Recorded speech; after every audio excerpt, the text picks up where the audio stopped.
One Sunday, something terrible happened again.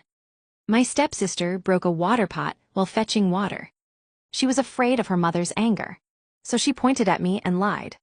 Alara did it, she threw it because she was angry at me. Of course, my stepmother believed her. She yelled at me, "You will go to the stream and fetch water.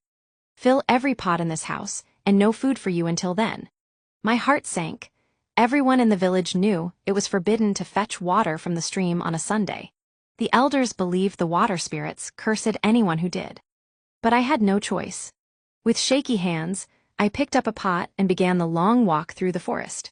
My feet sank into the soft earth. The birds were singing, but I could barely hear them. My mind was full of fear.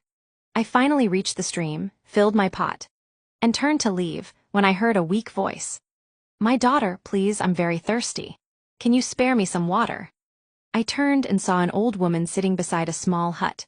She looked tired and frail. Without thinking, I filled a cup and gave it to her. Then I helped her fill her own pots before I continued home. She smiled kindly and said, "Thank you. Child, go into my hut. You will see 2 baskets.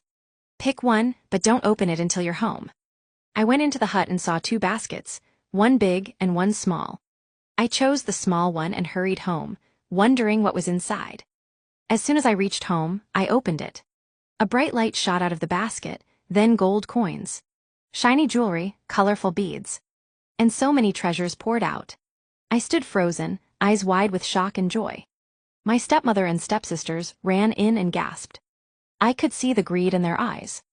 Right away, my stepmother ordered her daughters, Piper and Lilo, to go find the old woman.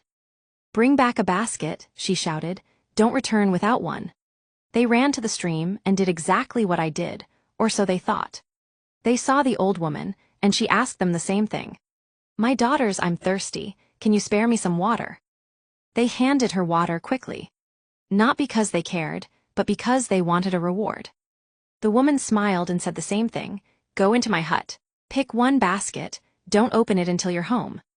The sisters rushed inside and grabbed the biggest basket, thinking it would hold more treasures.